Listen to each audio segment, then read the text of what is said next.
couch without me.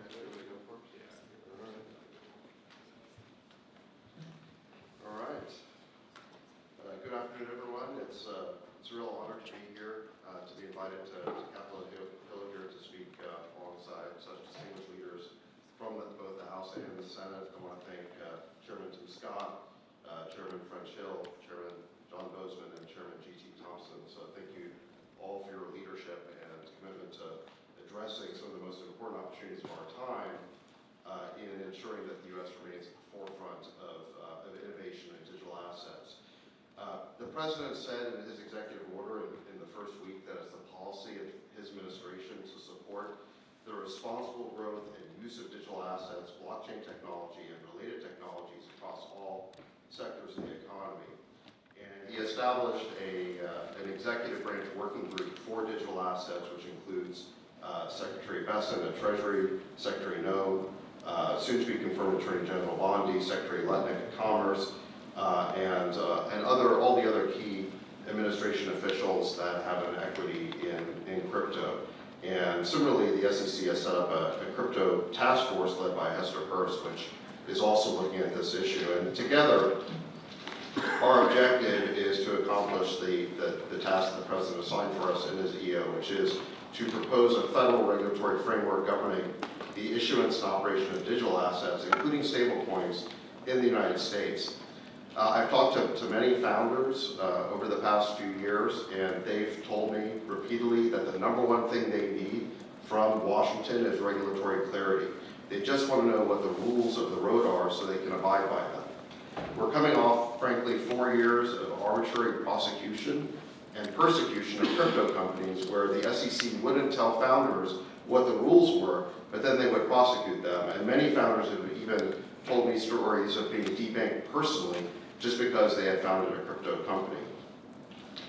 All of this, this approach was driving this important technology of the future offshore, and we want to keep that innovation onshore in the US. Financial assets are destined to become digital, just like every analog industry has become digital. And we want that value creation to happen in the United States rather than giving it away to other countries.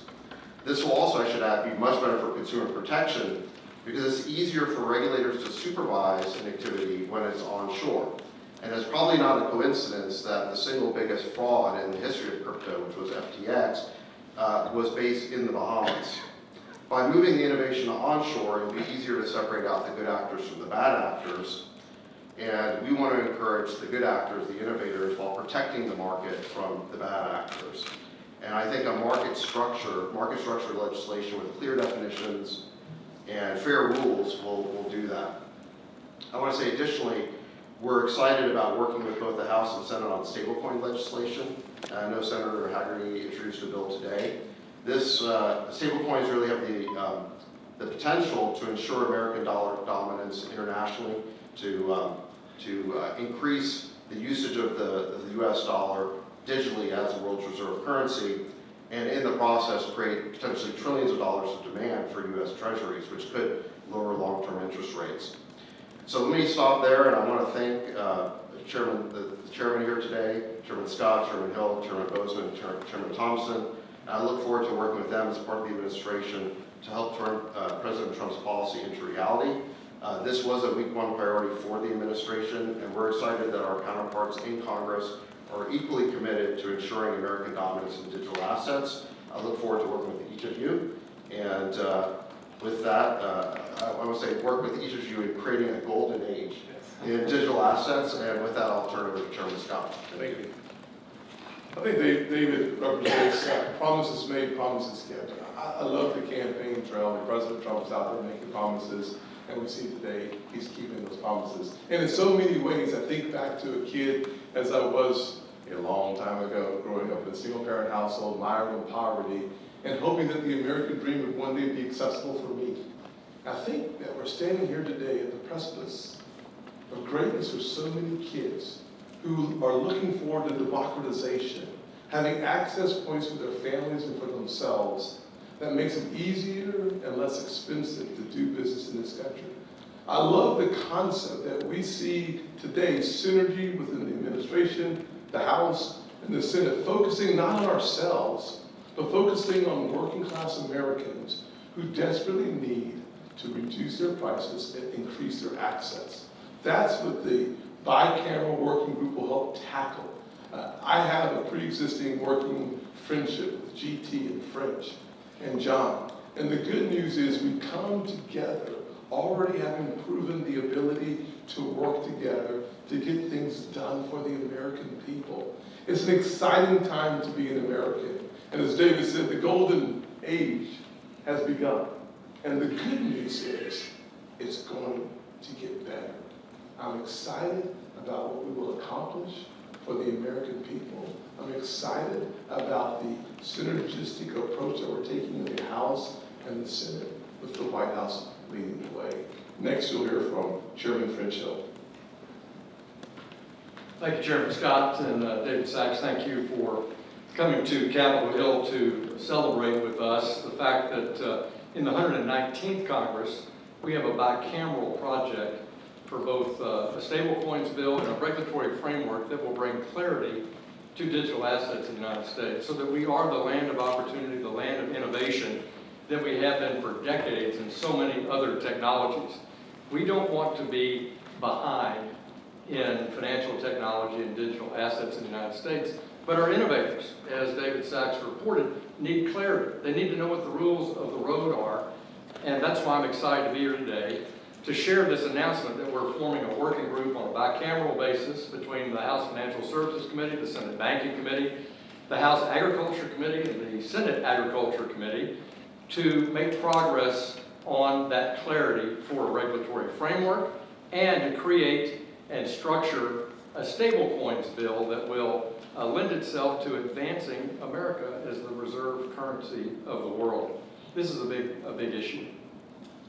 Bicameral support this year is dynamic because last year in the 118th Congress, we had success on a bipartisan basis in the House on both stablecoin legislation moving out of the House Financial Services Committee and for the regulatory framework moving across the House floor with a strong bipartisan vote.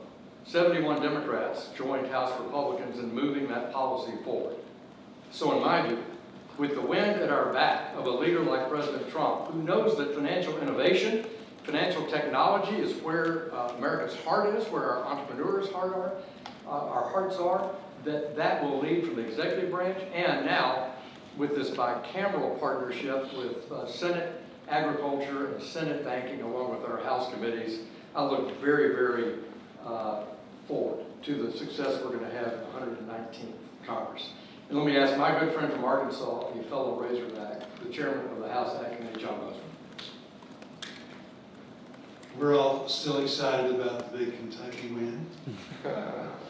So it's good to be with you all. We've been working hard on this for the last 3 years. And we've had our ups and our downs.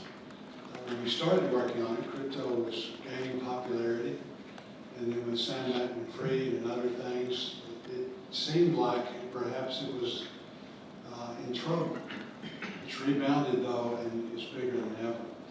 So our goal is to make sure that consumers are protected, make sure that the industry, in order for it to grow and be able to offer all of the things that it does offer to the various disciplines that are out there, whether you're a bank or whether you're investing a client's money for their retirement or whatever, you've got protections, there's structuring, and it will allow the industry itself, because it is regulated, we've got confidence in that to grow. It's a little different than our normal situations in the sense we've got these jurisdiction things. So I'm the chairman of AG.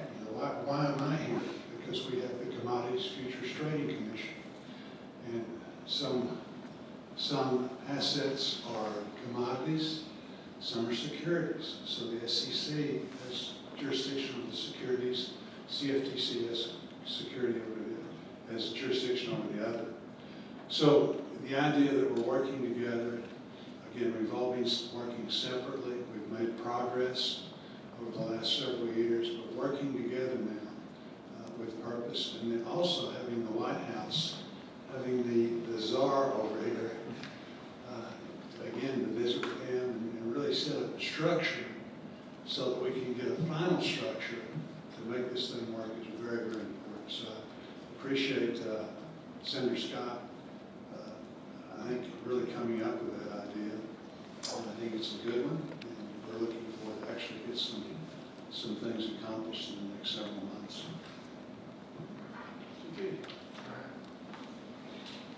Good afternoon, everyone. I'm Congressman G.T. Thompson, Chair of the House Agriculture Committee. And this is, what we're doing today is sort of the next step and what will be a milestone, which will be a great accomplishment for our country. You know, America really was a leader when it came to Internet 1.0, right? It was the Internet of Knowledge. And the Internet 2.0, again, it was America that led that for the world, not just for our citizens, but for the world. And that was the Internet of things. And then Internet 3.0 is what we're talking about today, and that's the Internet of value. And we're approaching it in a principled way. You know, my colleagues here mentioned a couple of those. Number one, do no harm. You know, protect consumers, provide that regulatory structure, that certainty, both for the industry, but quite frankly for the consumers as well. And secondly is foster innovation, because the opportunities are just really are unimaginable. Well, what I believe is that whatever's over the horizon is going to be very, very exciting. So I'm really, well, first of all, just very thankful to President Trump for his historic efforts to bring regulatory clarity to the digital assets markets. His leadership with the work that David Sachs is going to lead on his behalf is going to be a game changer for American competitiveness in the global race to build the new economy. The President could not have picked a better person to helm his AI and digital asset efforts. David brings a wealth of experience in exploring new technologies and building successful businesses to this new role. You know, we've had great conversations, and I know that he is laser focused on bringing certainty to digital asset markets. I want to congratulate my friend Chairman French Hill. He is the right man to lead the Financial Services Committee in the House at this moment, in this time. And he's a great partner and the type of leader that we need to advance this issue. We worked incredibly well last Congress together alongside Patrick McHenry, and I'm excited to build on that work together. I also want to congratulate our newly elevated Senate colleagues, Chairman Boozman and Chairman Scott. Perhaps there's no one more pleased than me to be able to say Chairman Boozman. John and Tim and their members are going to bring a wealth of talent and expertise to this discussion from the Senate majority. We did incredible work in the House last Congress in the 118th, and I'm proud of the efforts that went into our historic vote on FIT 21. I'm equally excited to have these partners and a new administration in place to be able to finish the job. I'm thrilled to lead House Agriculture Committee members as we work with this incredible team to put a bill on President Trump's desk. And I think at this point we're going to be in a position to take a few questions. Thank you, everyone. We're going to take some questions from the crowd. When you direct your questions, can you please say your name and the outlet you're with? Emily, we'll start with you. Emily Wilkins, CNBC. Thanks so much for holding this today. I wanted to start off, you're talking about legislation. Can you talk a little bit about FIT 21 last time, the bill that you plan to introduce again? What differences are we going to see now that we have a trifecta in Washington? Well, thanks, Emily. We did do good work, good, strong bipartisan work on FIT 21, which was the clarity for the market structure bill. That bill, I think, had the basics for the exact bill that we'll propose to introduce again in the 119th Congress. There may be some modest changes, but it had bipartisan support. We did a lot of work in our markup and in the floor preparation for it in both the Ag Committee under Dusty Johnson's leadership and G.T. Thompson's leadership, and in House Financial Services. So on the regulatory framework bill, that will be the approach that the House takes. On stable coins, I think you'll see us have a bill that's very similar to the approach that's been taken in the Senate. Recently, Senator Hagerty's introduced legislation That bill was closer to the original proposal that Patrick McHenry put in place early in the 118th Congress, and I think you'll see the House expose a draft for stable coins that would be similar to the approach taken by Senator Haggard. But let me ask GT or to comment or Tim. So I established this year a digital asset subcommittee so that we could take a deep dive into market structure as well as stable coins. Good news is stable coins led by Bill Haggerty on the Senate side's out already today. We see Cynthia Lummis as a co-sponsor. Market structure is a place where you have left and right leaning in. We have members from Gillibrand and Lummis working together in the past, now working together in the future, coming to the table to create the framework for the Senate so that we can harmonize Fit 21, the parts that we see as a path forward to a signature into law. So the good news is, from my perspective, having the digital asset subcommittee really working on the market structure at the same time simultaneously having Bill Haggerty lead the conversation on stable coins, having that bill out for us to take a look at, and there will be an amendment process will be a part of that for us. And then hopefully, very quickly, we'll see the House working on it as well, so we'll have legislation that's able to go to the President's desk.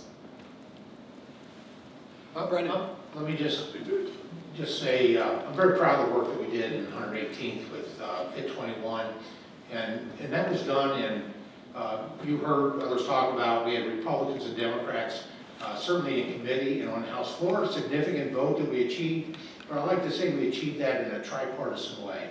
We worked in bringing the industry, bringing key stakeholders to the table, and so I look forward to, quite frankly, on working with my colleagues here and President Trump to continue that process of refining what we do, whether it's market structures and the other aspects of this bill. Hi, Brendan Peterson with Punchbowl News. I wanted to ask if you all are thinking about making changes to anti-money laundering law as a part of this push, given the concerns we've heard about debanking from the crypto sector and beyond, and the broader concerns about money transmitter licenses and the sensitivities of AML there. We're certainly open for discussion. One of the things that the subcommittee will take a look at is the whole playing field. At the end of the day, we get all of our members on board, we're going to have to be open to comments and thoughts on the issue. I think we're in a good place. The Bank Secrecy Act is something that we've discussed with the other side. They have a focus on it. I think that the broader conversation should not be about digital assets alone. It's about bad actors doing bad things by any means necessary. And so having that conversation from a panoramic view and not simply from an digital asset perspective is going to be important for us to get to the end of that conversation. I would add, having been the subcommittee chair at the last Congress, and Brian Stiles is going to have that mission this time. He'll do an excellent job, I think, on the market structure bill and the stablecoin bill as it relates to the security aspects of it. We were very sensitive in the 118th Congress about the law enforcement aspects of digital assets, not any different than we are about any other means of transfer of or payment method, whether you're talking about cash or the ACH system or real-time payments. This is an important point. I agree with Senator Scott completely. We'll listen to our members. But in the drafts that we pro-offered last year, that, as I say, we had bipartisan support for, they had strict AML and BSA standards in them for this digital arrangement for digital assets that are not unlike the requirements out in the analog financial services space. It's why we call the bills fit for purpose, because this is not an intermediated form of finance anymore, and so these laws have to reflect how transactions are conducted. But AML and BSA are important for every member on both sides of the Capitol. Dave? Thank you. Thank you for doing this. For both of the stablecoin and the FIT bills last year, I'm just curious this year whether you have any idea of the timeline when you expect to get those worked through Congress, and then also could this ride along anything like the Farm Bill, for instance, given the agriculture connection?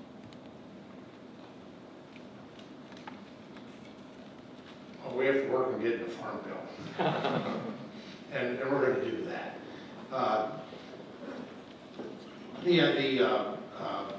The time-wise, I think one of the most important things we're doing now, with every Congress, we have new members that retire or are defeated, and we have new members coming in. So we're starting that now and have started member education. And quite honestly, crypto is not the easiest thing to wrap your mind around. Not everyone comes into Congress with a good full understanding or thorough knowledge.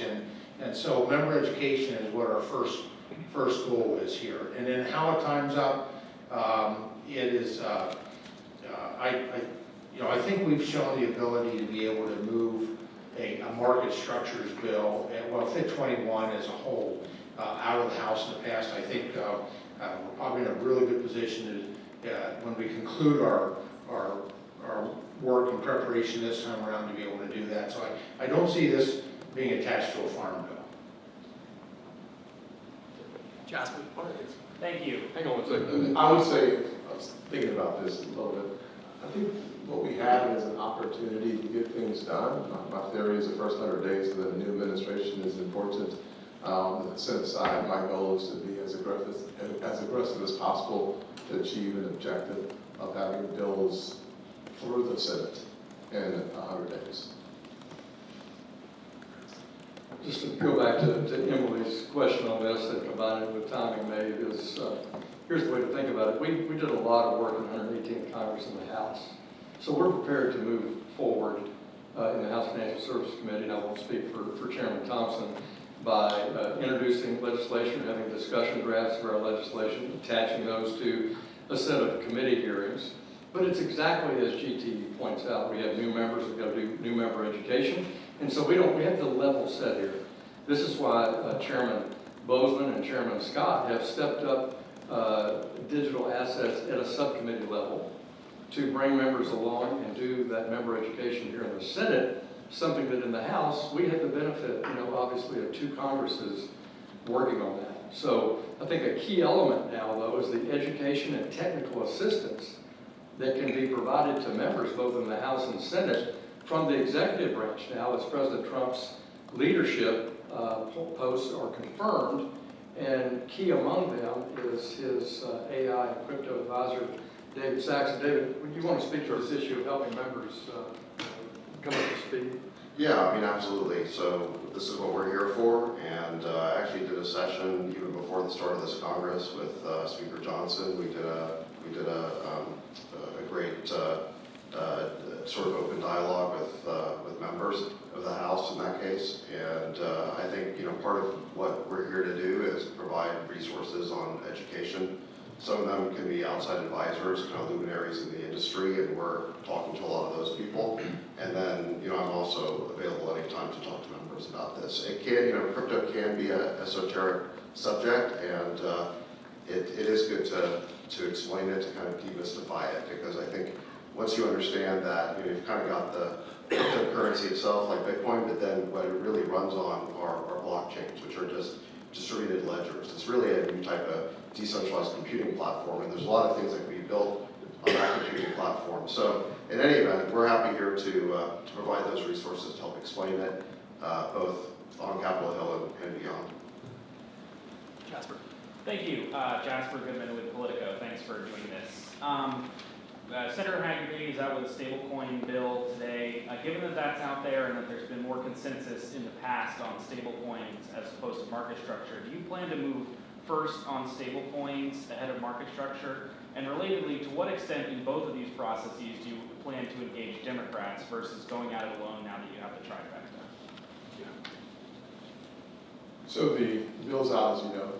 We have been working with Democrats already on the bill. You'll see co-sponsors will line up on both sides. Good news is that the bill is moving quickly. I'm actually pleasantly surprised that a place where you see very little bipartisan coalition building. The members of the committee, as well as folks like Jill Grant off the committee, are very anxious to have a win in this digital space. And so, for the first time in a long time, there's a reason to take a deep breath and release it, because the legislation is moving forward very quickly. It's happening. Good news is they have had, as Rich said, a lot of time working on the legislation as well. Finding the places where there are disagreement will be the key for us getting it to the president's desk. And that's where I think the task happens next, is to take a look at the component parts of Hagerty's stablecoin bill. But that's what we're moving first, the stablecoins. In the House, and I'll speak for the Financial Services Committee, then yield to my friend GT.